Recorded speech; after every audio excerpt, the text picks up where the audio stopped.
for melodic heavy metal.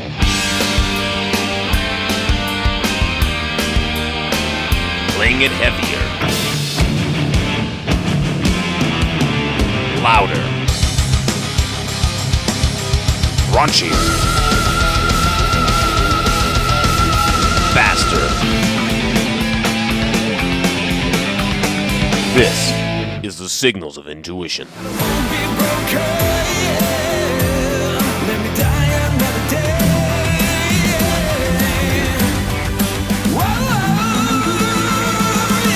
There's brand new Palace right there. There's Castaway from their new album, Rock and Roll Radio. You're listening to the Signals of Intuition, your home for melodic hard rock and heavy metal. And tonight on the show, we've got the singer and guitar player in that band. And I guess nowadays he's doing just about everything else as well. His name is Michael Palace. In addition to playing in the band Palace, he's also involved with a number of other Frontiers Records projects, including First Signal with Harry Hess, Cry of Dawn with Goran Edman, who used to play with Yngwie Malmsteen, and a number of other projects that are very much worth checking out. So let's get Michael on the line right now.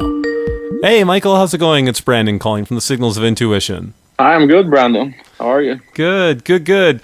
So you're in Sweden, correct? Yes, that's correct. Stockholm, Sweden. Oh, okay. Right on. Where are you? I'm in Windsor, Canada, right next to Detroit. Detroit is on the other side of a river from me. Okay, right. Which makes this area very interesting because Windsor is like a small city of about 200,000, but when the border is open, right now it's closed because of COVID, but when it's open, it's nice because we've got the access of a large city, so, you know, concerts and sporting events and everything else are right across the way, So it's really kind of cool. It's a neat area. Yeah, cool. I imagine.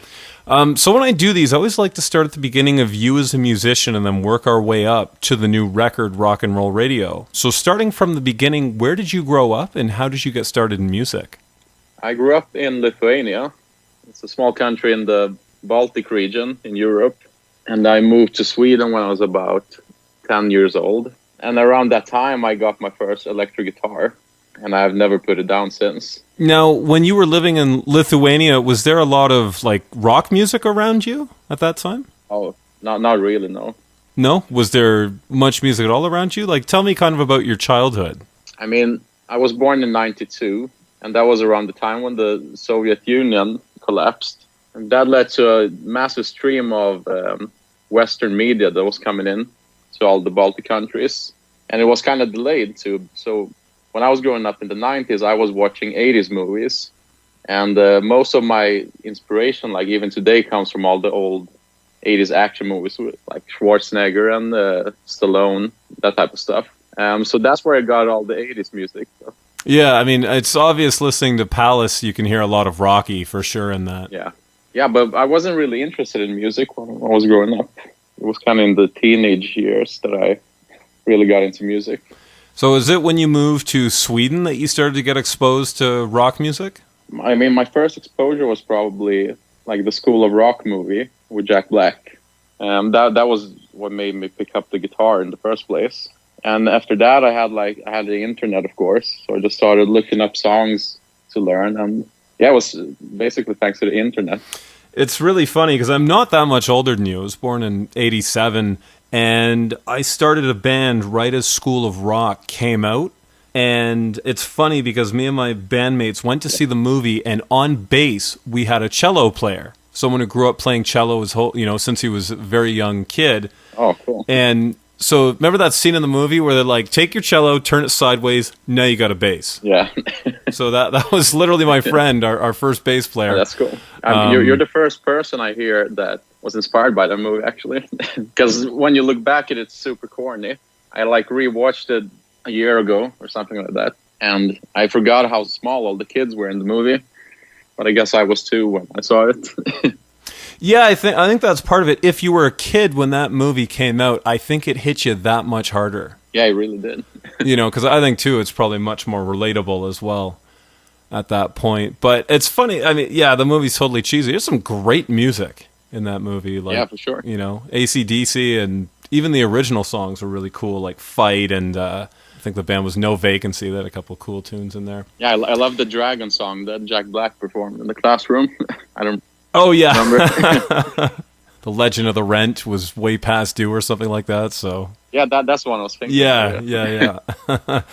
So you got started playing guitar. Who are some early guitar influences for you? Oh, definitely Johnny Ramone, because I discovered that, I mean, if you learn 3 power chords, or actually just 1 power chord, you could play all Ramone songs. So that was like the first stuff I learned, and it felt good to, I mean, I felt like I was progressing because I learning all of the songs all of a sudden. So Johnny Ramone first, and then, well, Slash in the beginning. But then I discovered Yngwie and Paul Gilbert and guys like that, and that just changed everything. And Eddie Van Halen, of course, who sadly passed away. So now, do your parents, do they listen to a lot of music, or was that kind of like a passion that you took up and sort of ran with? I guess it's kind of my own thing in the family. No one's very that musical. I mean, my mom played some violin when she was young, so she has an understanding for music. But yeah, I mean, she just listens to what's on the radio, pretty much. Mm. And so you obviously started playing guitar. When do you start playing in bands? The first thing that I'm aware of you doing is a band from Sweden called Bullet Train. And I actually know some of the band's songs, but I didn't realize you played with them at one point. Oh, yeah, cool. Yeah, I sang with them very shortly, like for a couple of months, basically. That was when I was discovering that I kind of have a okay voice. I had practiced guitar so much up to that point that I had messed up my wrists. So I started to like work on singing and stuff like that, writing songs. When I started playing guitar and discovered Yngwie, that made me want to pretty much become one of those guitar heroes. And so I practiced like 12 hours a day. And that ended up messing up my wrists. They were pretty badly inflamed for a while. I couldn't play guitar for a year pretty much. So I thought, yeah, maybe I should work on something new. So I started trying to sing, and like a year into that, I think the Bullet Train guys contacted me on the internet. I don't remember how I got in touch with them, but yeah, I sang with them for a while and then didn't. But yeah, that's what caused me to start singing. It's because I practiced guitar too much for a while, so we got that cleared up, maybe. You know what's weird? Like, I find it so much easier to pronounce while singing than reading or speaking in English.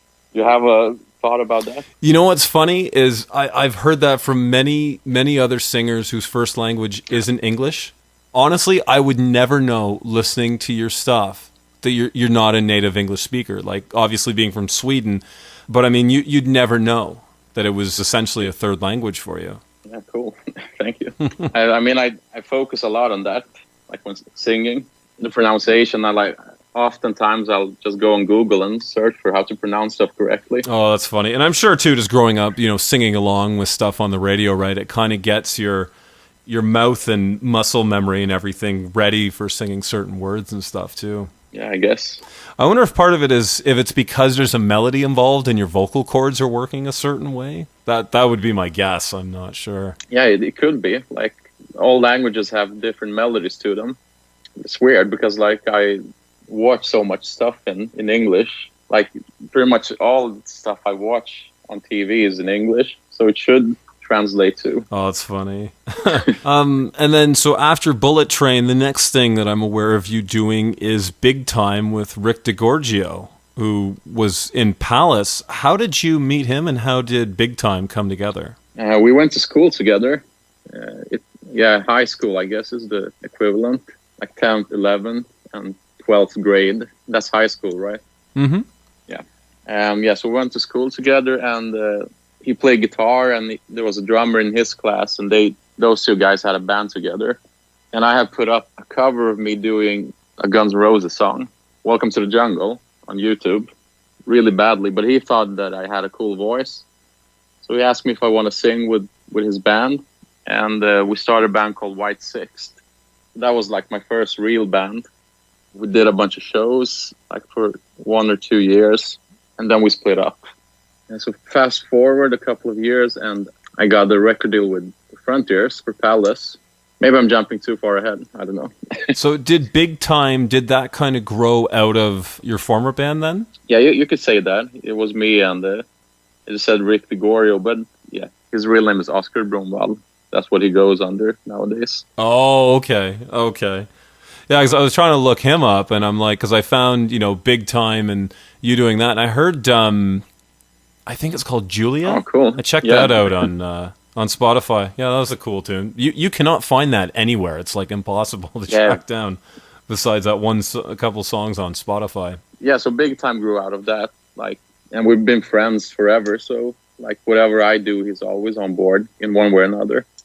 Just gotta have him. Because it's so much more fun with some friends involved. Of course. Well, it helps too. I mean, I don't know how much he played on the first Palace album, but I mean, just watching him in the music videos, it's like, yeah, he can definitely play. He's got some shred to him. Yeah, he does. I mean, he's from the same guitar school, like Paul Gilbert and all that stuff.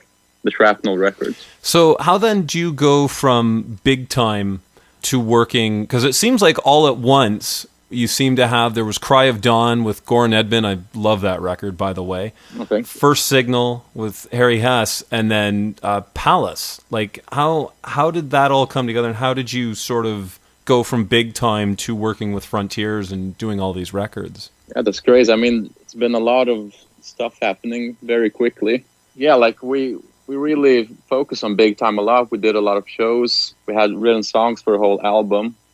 Julia including the one that you heard, but we had a full album of songs.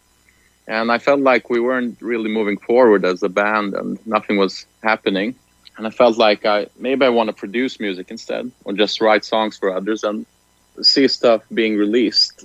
So I started focusing on that, like reaching out to people if anybody needs any songs or something like that. And I got in touch with Daniel Flores, who was already doing a lot of work for Frontiers. I don't remember the order of things happening, but I think, it started with him asking if I want to play guitar on the First Signal album. That was the first thing we did together. Then after that, he was doing Cry of Dawn, and he asked if I wanted to write some songs for that. So I wrote 6 songs, I think, and played guitar on the album. And then after that, I guess Frontiers were hearing my demos and stuff, and they decided to give me a chance and offer me a record deal for Palace. That's amazing. So it's funny how this quick thing with Daniel, you trying to get in touch with him, and all of a sudden it's just turned into out of nowhere. Were you already a Harry Hess fan when you started doing First Signal? Oh, definitely.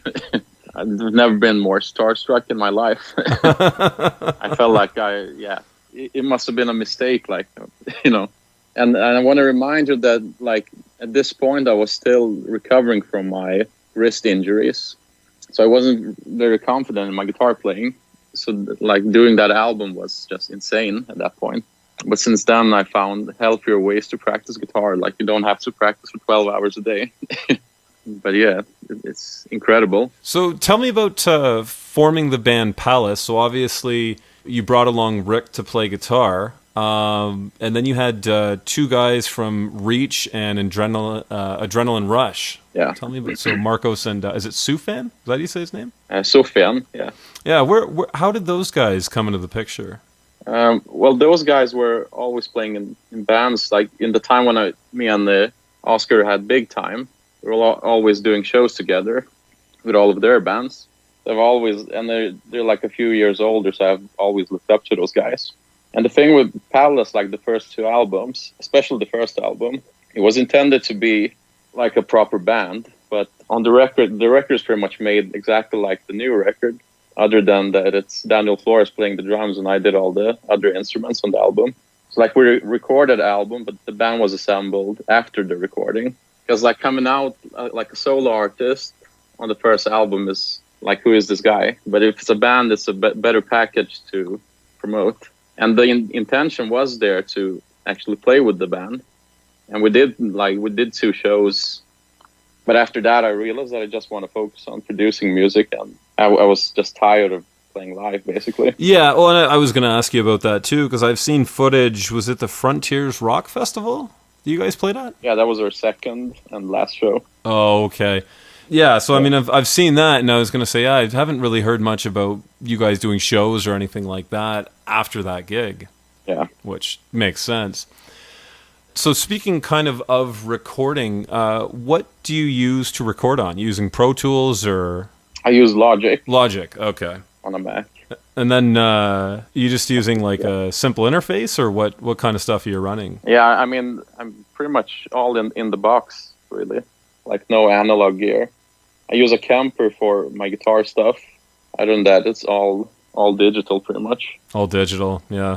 I mean, this stuff sounds amazing considering, I mean, and that just shows you what recording has gotten to today. I mean, I'm sitting here next to, like a $2,000 Rev. Yeah. And it's like, man, things have changed so much in the last 10 years for guitar. It's unbelievable. Yeah. Have you tried a Kemper? Yes, once. I think it was a couple years ago at NAMM. And I mean, I can't believe, it's funny. I was backstage with, I want to say, doesn't matter. Anyways, a rock band, the whole band, and it was like a festival. And so 2 or 3 bands are sitting there, and every single band was using a Kemper. So I think that's just what everybody's going with nowadays, because you're going to bring a tube amp that has the opportunity to fail, or a tube die out, or whatever else. You're moving it around and a couple of tubes get knocked or whatever. And it's like a Kemper just makes... But it looks cool. Oh, for sure. For sure. And I mean, I don't know if a Kemper will ever be able to... It'll be able to 99.9 capture an amp and sound great, and no one's ever going to know. There is still something... Tube amps definitely still have their place. But I mean, for touring, it makes no sense. No one's ever going to hear it in a live setting. Like the difference. I mean, it's like the difference is like... You can either drive an old 50s Mustang or a Prius. Like, they're both gonna get you there, but one's a little cooler. Exactly. Yeah, that's exactly. I mean, in that case too, if you just take even a guitar player who, let's say he loves his 5150 or whatever, and it's like you play the Kemper version of a 5150, you're never going to be able to tell the difference unless you're A-Bing the two and your head's like right against the monitor or something, and it's like, okay, well, I can slightly hear, but it's so minuscule that it doesn't matter. So, what do you do for drums? Does he record all the drums in his studio? Yeah, like when he plays drums on my stuff, he records everything in his studio. Yeah. And then, what are you running for a vocal mic? Do you have like a U87, or I mean, those are pretty expensive, so I'm guessing maybe something else. Yeah, no, I'm using it's a pretty cheap blue microphone. I think it's called a Snowbird, or no, it's a Bluebird. Oh, really? Yeah, it's one of those condenser mics. So now, as far as producing, so you obviously do a lot of your stuff and have done guitar playing with all kinds of different projects. Do you do any producing of outside bands as well? Yeah, I just started with that this year. Produced 2 albums that I can't talk about, unfortunately, because they're not announced yet. But it's for Frontiers. I can say that much. Oh, okay. Right on. So it's both kind of... Is it sort of in the same style as a lot of the stuff you've done? More that like melodic AOR kind of stuff? That sort of sound? Yeah. One of them is. The other one is a bit more modern, I guess. More metal. That's totally cool. I'm getting pretty sick of the 80s, I can imagine that. Because that's the thing, too, is even a lot of the... I'd say everything I've heard that you've played on, at least that I'm aware of, has that kind of palace sound. Yeah. Like it definitely has, which I mean is great. I mean, I love that stuff too, so I totally get it. I just get tired of myself. time to reinvent. I mean, that's a neat thing too, is you get to work with other bands, see how they work, and get different ideas for things as well. It's a learning experience. Yeah, I've got to say, one record that I really enjoyed you on, one of the like non-Palace albums, was the Toby Hitchcock album. Oh, cool. How involved did you get with the writing of that record? Like, were you just doing the guitar solos, or did you write and do other aspects as well? I played rhythm guitar and some solos, not all the solos, and I wrote 2 songs. Okay. I wrote Gift of Flight and Don't Leave. Nice. Okay. Now, with a lot of these projects, do you do writing for most of them, or are most of them just like a session gig to play guitar on them? I mean, it varies. Sometimes I'll get an email from Frontiers, and they'll ask for songs for a certain project. So sometimes they contact all of the writers they have, and they like pick out a bunch of great songs. That's usually the way that happens. But I get a ton of work from Daniel Flores. Like pretty much everything he's producing, I get to play guitar on, do something on at least. We have that bond, like we work together so much. And he lives, and his studio is super nearby, like 5 minutes from where I live. That helps too. Oh, that's perfect. Yeah, that's great. Yeah, because I was going to say, even like I saw you were on the what's the name of his band? I'm completely blanking. Find Me. Yeah. I saw you played on that one too, so it even cuts that deep in with his proper band then, eh? Yeah. So jumping back to Palace, so have all 3 records been done the same way? It's pretty much Daniel on drums and you kind of doing everything else? This last one I did the drums too. And yeah, like the first 2 albums, Daniel mixed and mastered as well, and helped with the producing. This is like the first album that is a complete Michael Palace production. It's funny because the sound is obviously, it's not exactly the same as the first 2, but I mean, it's so close that honestly, I saw that too. I'm like, oh, it's a completely different production this time around. Yeah, I mean, I tried to. Like, I don't want to disappoint the people that already got used to what Palace is supposed to be. So that's like a thing I want to focus on. I don't want to change the sound all of a sudden too much. Like, if I want to try some new stuff, I can always do it with a different project or a band. Yeah, for sure. Now, was the songwriting process the same for this record as well? Like, I've got to say, this album, you've crafted a really, really fantastic group of songs, like Castaway and, Hot Steel, just like that one I really kind of dug. It was just a nice, sort of just hard rocker. Thank you. I wrote that with my old big-time buddy, Oscar. Oh, he had a hand in that one, eh? Yeah, and we both are huge fans of Judas Priest, so that was like kind of a small tribute in the 80s package. Yeah, you can definitely, I was just about to ask you, I was going to say, yeah, there's total, Judas Priest kind of vibe with that. Yeah, there's a line that goes, turbo laser beam, in the song. Oh, I didn't even catch that. That's so funny. Yeah, that felt kind of Rob Halford. Yeah, it's funny. Like, I find with Palace, like, I introduced a friend of mine to your songs a couple of weeks ago. We were just sitting out, hanging out, listening to music and just, have you heard of this? Have you heard of that kind of thing? And I pulled up Masters of the Universe and I said, you got to check out this band Palace because I feel like he channels every single one of my albums from like 1981 to 1986 and just throws it down into a band kind of thing. That's awesome, dude. That's like the best compliment I could ever get. You're very welcome. Because that's exactly the idea of Palace, like taking all of the best stuff that we like with the 80s and putting in one nice, neat package. Yeah. Now, do you plan, obviously you said kind of touring is sort of off the table for Palace, but do you plan on continuing to make records? Oh, for sure. For sure, with the Palace? As long as they'll have me, yeah. Yeah, oh, that's fantastic. And then, so you said you produced 2 new records. We're going to find out later on what they are. What else do you have in the pipeline? Is there anything else you can talk about that's coming up that we can look forward to? That's pretty much it for now. Yeah, more than enough, I think. Oh, for sure. Yeah. For sure. All right, Mike. Well, I want to thank you so much for taking the time out to do this. And I want to say, I'm really digging on the new record. I got the CD a couple days ago, and I've just been spinning it nonstop. So I have no idea what half the songs are called, but other than the few I mentioned. But I'm really, really enjoying this new record, and I can't wait to hear what you've got coming up in the pipeline. Thank you so much. All right. Thanks again. Take it easy. Stay safe, and hopefully I'll catch up with you soon. Yeah, man. All right. All right. Thanks so much. Have a good one. You too. Bye-bye. Bye.